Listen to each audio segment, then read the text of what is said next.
से आगे बढ़ाता हूँ। हमारे मध्य में परम पूज्य आचार्य श्री महाश्रमण जी के शिष्य डॉक्टर मुनि श्री अभिजीत कुमार जी विराजित हैं। मैं मुनि जी से अनुरोध करूँगा कि कृपया कुछ शब्द कहें। हालांकि मैंने पहले बता दिया था इनका परिचय।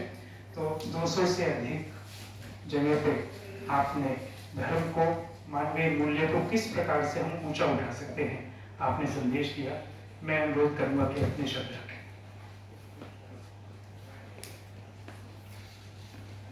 प्रसन्नात्मा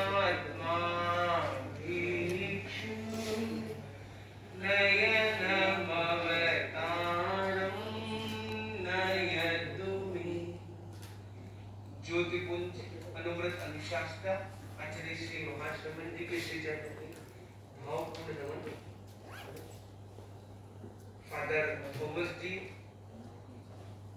मौलाना अशरफ अली जी, या हमारे योगेश्वरानंद जी, मुनि जागृत कुमार जी, और यहाँ पर जुड़ी हुई all the engaging, enlightening and empowering youth present here, जो आज उस सत्य की साथ जुड़ने जा रही है जिसे हम कहते हैं सद्भावना का सत्य। सत्य के कई प्रकार हैं। कोई कहता है कि मेरा सत्य है वो सत्य है, तुम्हारा सत्य सत्य नहीं है, मैं जो कह रहा हूं वो सही है, वो कह रहा है वो गलत है।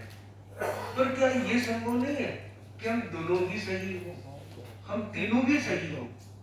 अनेक सही हो सकते हैं क्योंकि वस्तु का स्वभाव ही अनंत है। और इसी को भगवान महावीर ने कहा अनेक अंत, अनेकांत। अनेकांत का सूत्र कहता है अनेक प्लस अंत। अंत यानी स्वभाव। स्वभाव के अनेक कोण हैं, अनेक डायमेंशन है।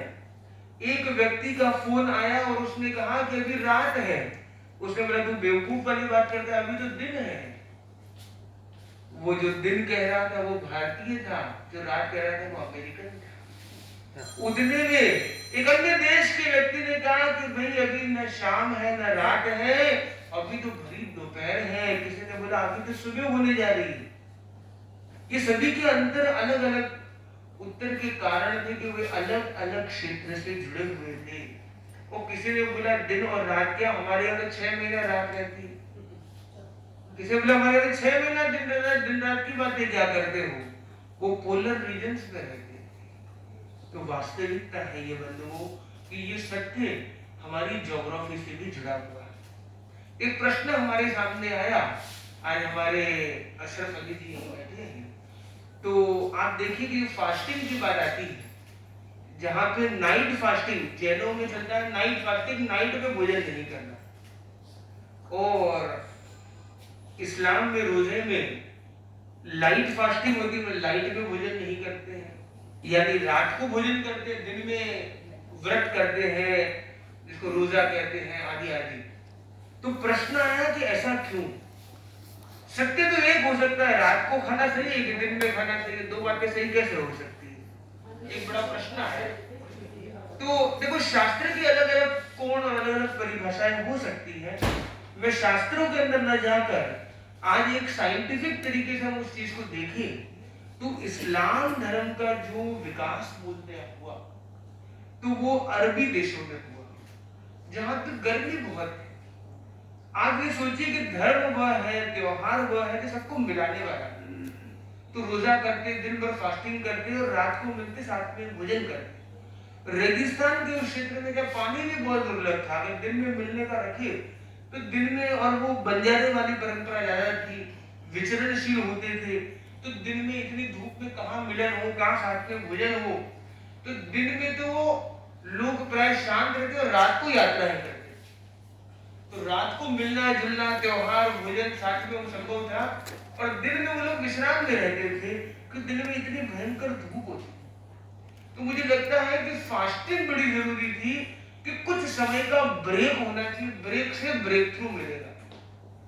और क्योंकि दिन में वो संभव नहीं था, तो दिन में विश्राम किया गया और रात में मिलन का क्रम बनाया गया। जबकि भारतीय भूमि में हम देखते हैं जैन धर्म का विशेष विकास हुआ, जितने तीर्थंकर हुए हैं इस भारत की धरा पर हुए, जैसा इतिहास हमें बताता है। और भारत में क्योंकि ऋतुओं की अनुकूलता है, दिन में ज्यादा अनुकूलता है, रात में तो कितने कीड़े जीव आदि होते हैं, तो रात को व्रत रखना, रात को न खाना और दिन में भोजन, दिन में मिलन, दिन में यात्रा, ये ज्यादा अनुकूलता रही हो। तो एक बड़ा कारण ये बना कि दोनों में व्रत की परंपरा रही, पर दोनों में थोड़ा अंतर रह गया, तो उसके पीछे एक ज्योग्राफी भी एक रीजन रहा हो, ये भी बहुत संभव। हम देखते हैं कि त्याग की बात देखें, ईसा मसीह, ईसाई धर्म में हम देखते थे ईसा मसीह ने जो त्याग किया, खुद को क्रॉस पर अपने आप का बलिदान दे दिया कि लोगों के अंदर सुधार। लोग उन्हें वो कील ठोक रहे, फिर उनकी आंखों में आंसू आ रहे कि ये बेचारे कहां जा रहे हैं, इनके अंदर की करुणा भाव का क्या होगा, इनका उद्धार कैसे होगा, इस तरह का चिंतन मारा है। वही हम देखते हैं भगवान महावीर कान में कील ठोकी जा रही है, संगम देव कष्ट दे रहे, रात्रि में इतने कष्ट आ रहे, भगवान महावीर क्या चिंतन कर रहे हैं, इस बेचारे जीव के कितने कर्म का बंधन हो रहा है, ये बेचारा कहां जा रहा है, किस दिशा में जा रहा है। उन्होंने जैसे एक हम मतलब सैक्रिफाइस के संदर्भ में देखे, जैनिज्म में देखिए हम प्रतिक्रमण का सूत्र है, अतीत का चिंतन करो, अपने आप को कन्फेस करो, ओपन अप करो, वही कन्फेशन का कॉन्सेप्ट क्रिश्चियनिटी में।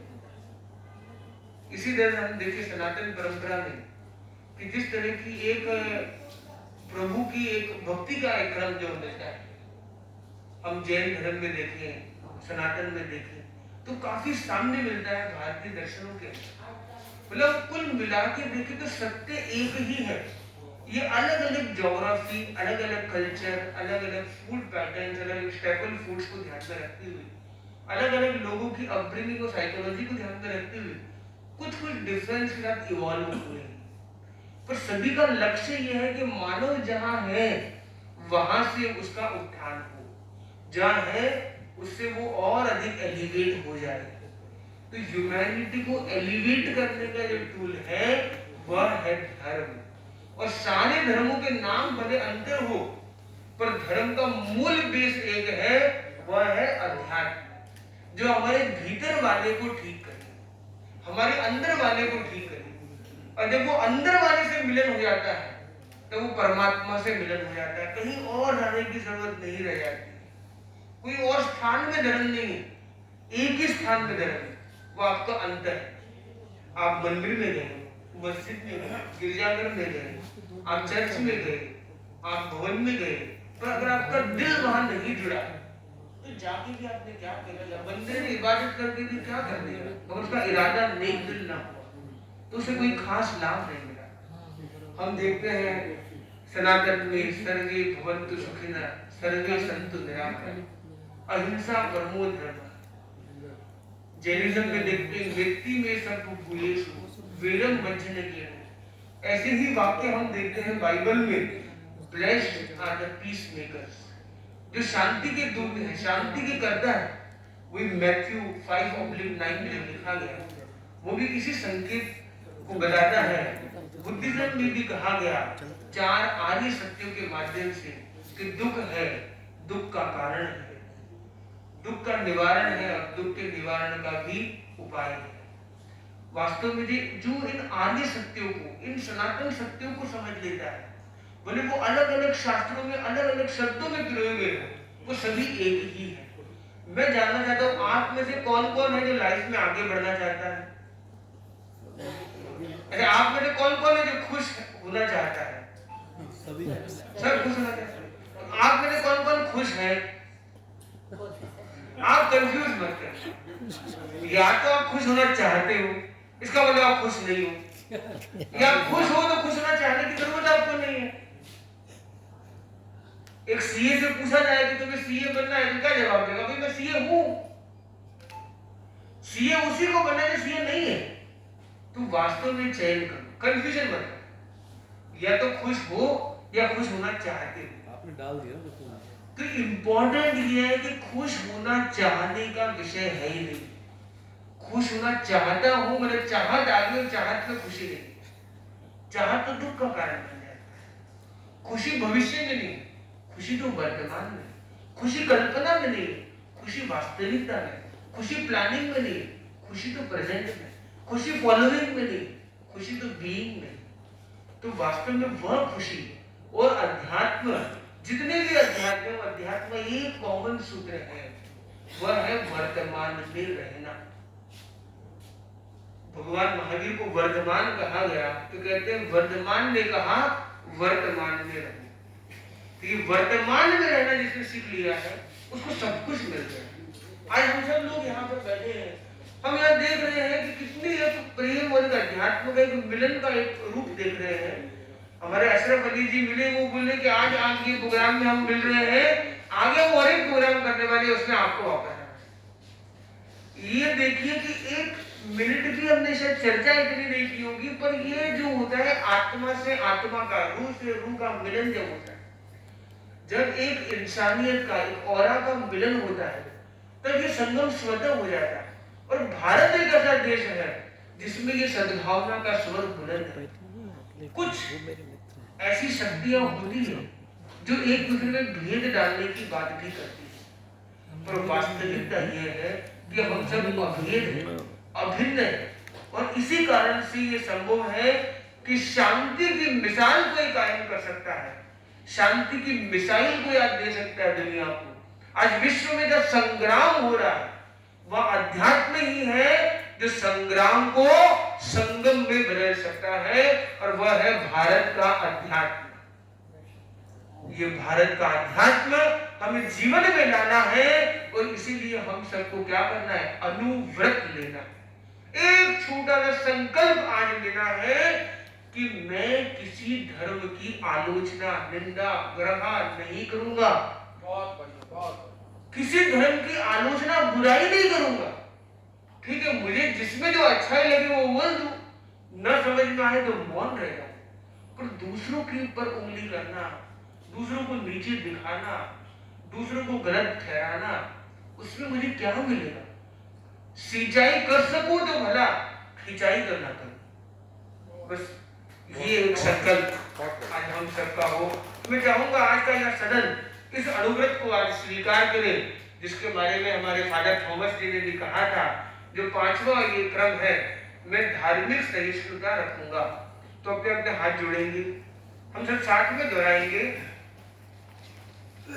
मैं इस अनुव्रत को स्वीकार करता हूँ, मैं धार्मिक सहिष्णुता रखूंगा, किसी धर्म के विरोध में ऊंच नीच के शब्दों का, भेदभाव के शब्दों का प्रयोग यथासंभव नहीं करूंगा। सभी के प्रति सद्भावना का प्रयोग करूंगा। अच्छा ये बताइए कि ये जो ड्रग्स है, एडिक्शन से जो आप तेजी से बढ़ रहे हैं, ये ड्रग्स को हमें बढ़ाना चाहिए कि घटाना चाहिए? आप मेरे कितने लोग ये मानते हैं?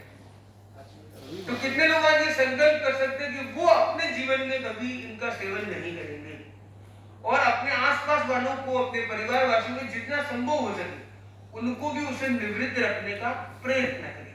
अपने धर्मावलंबी हो, अपने जहां जितना जैसे आपको अच्छा लगे, अपने अपने हाथ जोड़ेंगे। हम संकल्प करते हैं आजीवन ड्रग्स आदि नशे का सेवन नहीं करेंगे। I pledge to be drug free. I will promote others to be drug free. I am elevated. इसी के साथ अपनी वाणी में ही विराम देते हैं, और पुनः कृतज्ञता है हमारे अनुव्रत अनुशासन आचार्य महाश्रमण जी, जिनके नेतृत्व में हम करीब 700 साधु साध्वी हैं, जिन्होंने अपना जीवन त्याग दिया। जो जैन मुनि होते हैं वो ब्रह्मचर्य व्रत की आराधना करते हैं, मतलब कोई स्त्री आदि से संबंध या संपर्क नहीं रखते हैं, कोई रुपया पैसा, क्रेडिट कार्ड बैलेंस, परेशान नहीं रखते हैं, रात्रि में भोजन नहीं करते हैं, और आजीवन उनकी अनुमति, उनकी आज्ञा में विचरण करते हैं। और अभी हमारे गुरुदेव ने एक हमें विशेष दृष्टि दी है उन दोनों संतों को कि यथासंभव एक परियोजना के माध्यम से 25 देशों की पदयात्रा की जाए विश्व शांति और सद्भावना के लिए, और वो भी गुरुदेव के आशीर्वाद से क्रमशः उसमें हम आगे बढ़ सकेंगे। अपनी वाणी में यही विराम देते हैं। ओम स्मोकिंग का भी कह रहे हो ना, स्मोकिंग भी नहीं करेंगे, स्मोकिंग का। हाँ, स्मोकिंग, ड्रिंकिंग, हाँ वही है। तो स्मोकिंग से भी हमें बचना चाहिए। ड्रिंकिंग स्मोकिंग से न केवल हम अपनी हानि करते हैं, बल्कि जो लोग स्मोकिंग कभी नहीं करते वो भी पैसिव स्मोकिंग में आ जाते हैं, उससे उनको भी कई तरह की दिक्कतें होने लग जाती हैं। तो जाने अनजाने हम किसी और के प्रॉब्लम के कारण तो न बने। खुद की जिम्मेदारी तो हमें रखनी ही चाहिए, पर दूसरों को अहित करने का तो अधिकार हमें बिल्कुल भी नहीं है। तो हमें ये प्रयास करना चाहिए किसी प्रकार का नशा, स्मोकिंग आदि हम न करें, तो इसका भी हम लक्ष्य है। तो किसी प्रकार का नशा न करें, तो एक एक को हम एक्सप्लेन करें। आपके वो जो इंग्लिश में चार्टर है, इंग्लिश वाला, हाँ जी, तो इसमें हम समझ नहीं पाए थे कि हेम्प क्या होता है। What is hemp? Which says alcohol कहाँ पे चला गया? नंबर 5 में नहीं, नीचे है 10 में सॉरी सर। अल्कोहल और हेम्प, हीरोइन तो समझ रहे हैं, हेम्प HEMP। इसे गांजा तो मैंने पढ़ा, लेकिन हेम्प इंग्लिश में हम लोग को नहीं समझ में आ रहा। ज्यादा इन चीजों में उलझ नहीं सर, मैं सबसे प्लेज करवा के आया हूँ, सुबह से 4 प्लेज करवा दिया मैंने आज इसी के बारे में। ये एक तरह का टेस्ट है सामने वाले के लिए कि तो तुम संकल्प कर रहे हो ना, तो समझ के कर रहे हो, ऐसे ही कर रहे हो। ऐसे ही कर रहे हो, ठीक। और हमें भी पूरा ध्यान में नहीं है, हमने भी कभी सुना नहीं है। Maybe it is a spelling mistake। हाँ, मुझे लग रहा है कि ये ऐसा कोई एडिक्शन है इसकी हमें जानकारी नहीं। वीट सीड, मतलब एक तरह का एडिक्शन है, बारीक एक तरह का कोई होगा, ठीक है। अच्छा है, जानकारी नहीं होना भी अच्छा है।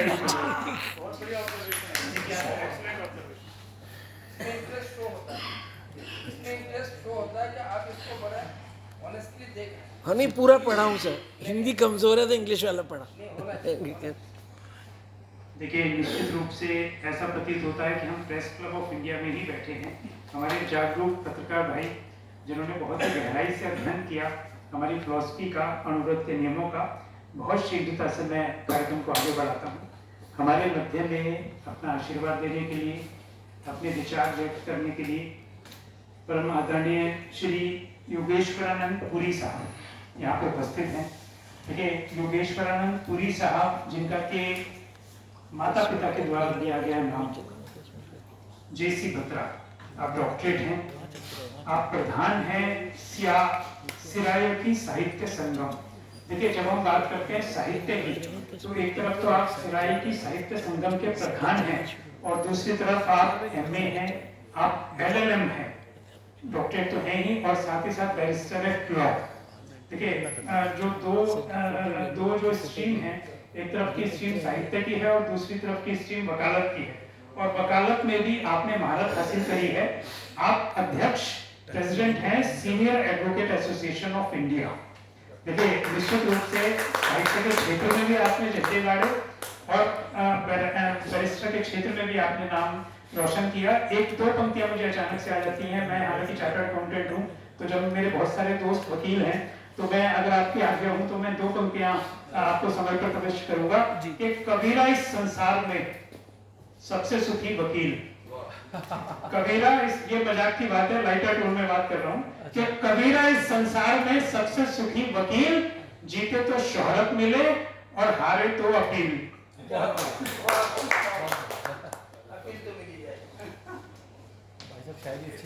ओम अरम। सबसे पहले तो मैं मुनिवर जी के चरणों में वंदना करता हूँ।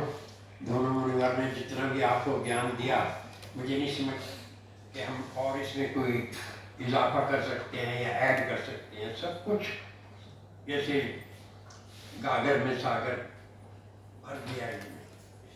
और हमें सबसे बड़ी बात तो ये है कि मैं आभारी हूँ अपने अनुराग समिति का, जिन्होंने आज की शाम प्रेस क्लब में रखी है। अब प्रेस क्लब तो आपको पता है छोटी सी बात हो गई, कितनी बड़ी कर दी। अब वो ये और वकील भी कम नहीं होते। वकील का मतलब अर्थ यही है कि एक शब्द को कील करना, लंबा करना। तो एक शेर मैं अपने ऊपर भी सुना दूं सबसे पहले। खुदा बचाए इन तीनों से, खुदा बचाए इन तीनों से, हकीमों से, वकीलों से और हसीनों से। क्या बात।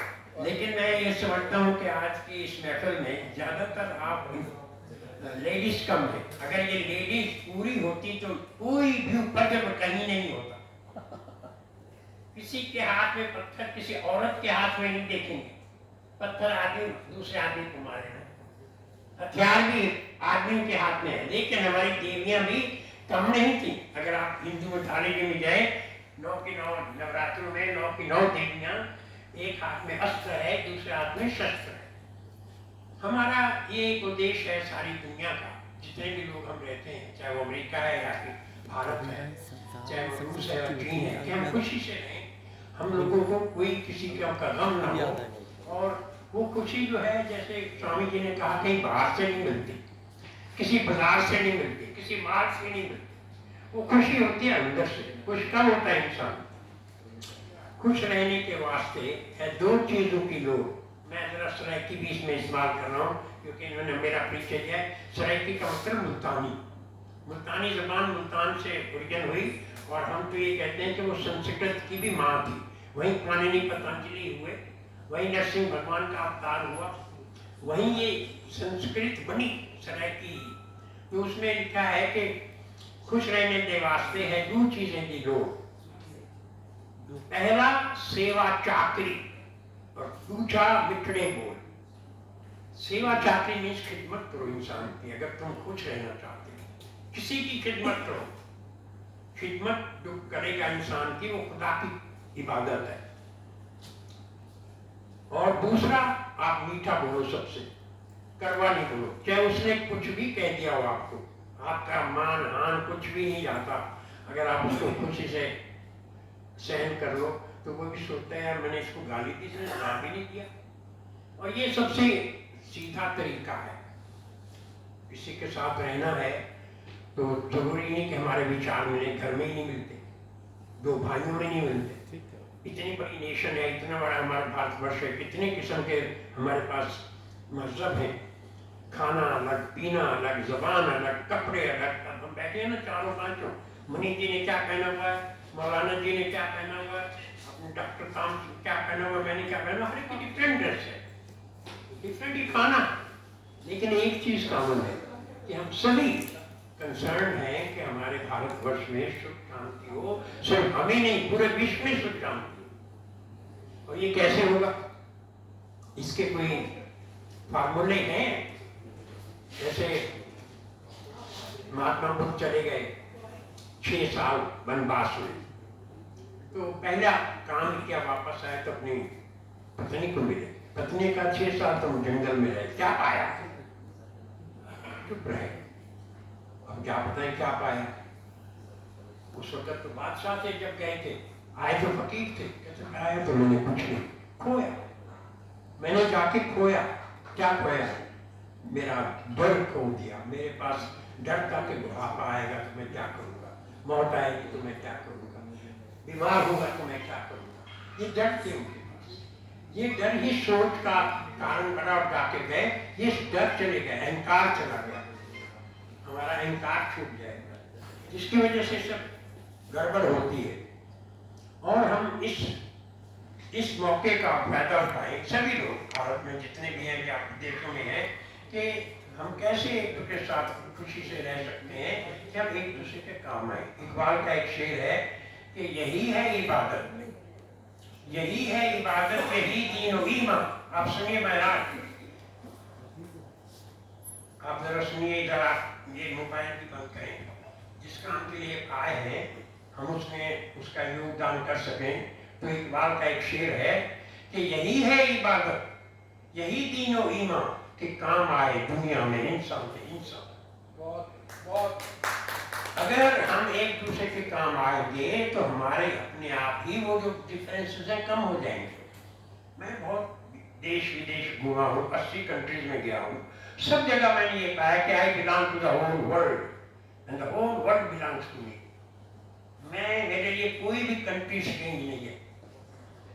देखिए पाकिस्तान इस दुश्मन स्टेट है, पर मेरा जन्म वहीं हुआ है, तो क्या मैं अपनी जन्मभूमि को कहूँ कि ये खत्म हो जाए, वहाँ एक एटम बम पड़ जाए? ऐसा तो नहीं चाहता। चाहे मैं वहाँ से निकाल दिया गया हूँ, लेकिन फिर भी मैं चाहता हूँ कि वो मुल्क भी खुश रहे जिन्होंने मुझे निकाला, और हम भी खुश रहे, क्योंकि ये निकलना तो पता नहीं कब से चला आ रहा है। भगवान राम को भी वनवास मिला 14 साल का। कल ही हमने दशहरा मनाया, वो बेचारा रावण के धूप के मरु पानी में इतनी बारिश हो रही थी कि इसके तीर से बनना तो है मुझे। तो हम क्या करते हैं, हम उस मौके का जो भी हमें मिला है उसका फायदा उठाना है। अब हमें ये फायदा उठाना है कि हम इस दुनिया में आए हैं। जरूरी नहीं कि आपको ये खुशी सन्यासी बन के मिले या मुनि बन के मिले, आपके पास है, सबके पास है हमारे पास ये खुशी। खुशी बाहर से नहीं है। तो उसमें एक संयम जो है, हमारे आचार्य तुलसी जी की जो धारणा थी कि संयम एक खंड जीवन, अगर हम अपने ऊपर संयम रखें। और दूसरी बात उन्होंने जो कही, बहुत अच्छी बात कही, अनुवृत्ति। संत कबीर साहब जी ने कहा है कि साईं इतना दीजिए जिसमें कुटुंब समाए, मैं भी भूखा ना रहूं, साधना भूखा जाए। यानी हमें थोड़ी अपनी रिक्वायरमेंट कम कर देनी चाहिए। अब बताइए मणि जी ना तो कोई पैकेट में पैसे रखते हैं, ना इनके पास कोई साधन है कि गाड़ी से जाए, पैदल आते हैं। हाँ, किसके लिए? आपके लिए। आप लोगों को ये प्रेरणा देने के लिए कि तुम जी सकते हो बिना किसी चीज की जरूरत सबकी पूरी हो जाएगी। लेकिन हमारी नीड जो हमारे अंदर भरा हुआ है कि हमें ये भी मिले, हमें वो भी मिले, तो उससे क्या होता है कि डिफरेंसेस बढ़ जाते हैं। हमें ये बड़ी खुशी है कि मौलाना साहब यहाँ आए हुए हैं, तो मैं एक शेर इनकी खिदमत में अर्ज करता हूँ, क्योंकि आजकल बहुत बड़ा एक प्रॉब्लम आई हुई है। आई लव मोहम्मद, दर्जी से आई एक ऑल ऑफ अदर्स, एक मोहम्मद से प्यार है और मुझे किसी से सबसे नफरत है, ऐसा तो नहीं। अगर मोहम्मद से मोहब्बत है तो ये दुनिया कायनात बनाई किसने है, इंक्लूडिंग मोहम्मद, उस खुदा ने। मैं भी उसी का बना हुआ हूँ, तो फिर नफरत किससे कर रहे हो? क्यों ऐसा डिमॉन्स्ट्रेशन कर रहे हो? कोई आजकल बोर्ड लेके चलता है, love my wife, I love my girlfriend. ये जो अपने लव को भी इजहार करने की जरूरत नहीं है, तो अपने आप आपको लव का mean sacrifice, I am ready to sacrifice, क्या किसी को दुख न दूं, इसका मतलब तो ये होना चाहिए। लेकिन फिर भी क्या है कि एक शेर अर्ज कर रहा हूँ, उससे बड़ी जल्दी लगा दी। राम वालों को सुनिए ध्यान से, ये करते रहेंगे अपना काम, बड़ी जल्दी लगा रहे हैं वो, मैं वही हमारे लिए नहीं है। कोई बात नहीं, हमें आपसे कोई गिला नहीं भाई। हाँ जी, आप शेर पढ़ी शेर। हाँ, मैं अर्ज कर रहा हूँ कि राम वालों को मुसलमान से बू आती है, पहले इस्लाम को भगवान से बू आती है। किसको फुर्सत है करे आकर के खिदमत इंसान, जब इंसान को इंसान से बू आती है। बहुत बढ़िया।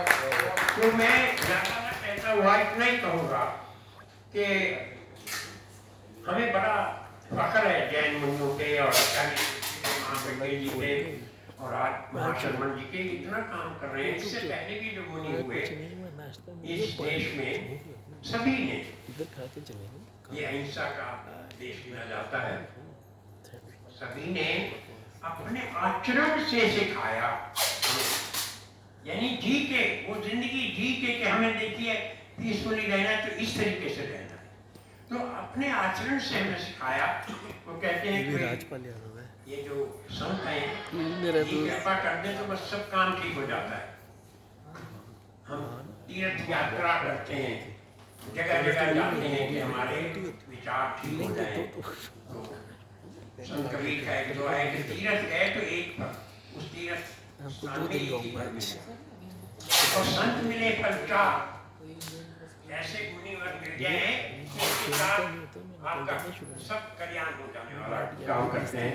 गुरु मिले तो अनेक फल, कहत कबीर विचार। गुरु की बड़ी आवश्यकता है महाराज। हर काम में आप जितने भी अपने सक्षम हैं, जिस काम में भी आप कामयाब हैं, इसका मतलब आपको अच्छा गुरु मिला है। चाहे पढ़ाई लिखाई में हो, चाहे आप साधना में हो, चाहे आप नहीं हो, बचपन से आप अच्छे किसी मुर्शिद की देखभाल में है, गुरु की देखभाल में है, तो आपके विचार भी अच्छे बनते जाएंगे।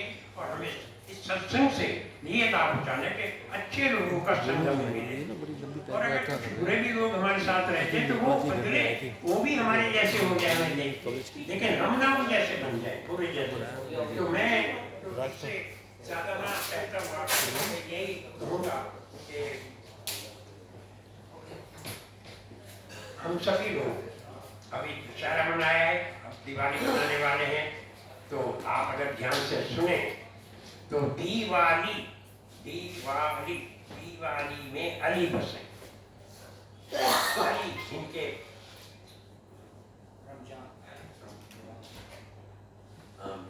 बहुत बड़े पैगंबर है हजरत। दिवाली में अली बसे और राम बसे रमजान। रमजान जब रखते हैं तो उसमें राम का वास है। दिवाली हम मनाते हैं तो उसमें अली का भी वास है। दिवाली में अली बसे, राम बसे रमजान। भारतवर्ष में हम सभी बसे, तभी है पूरा हिंदुस्तान। इतना कहकर मैं अपनी वाणी को खत्म करता हूँ। एक बार फिर धन्यवाद करता हूँ। मैंने बहुत कुछ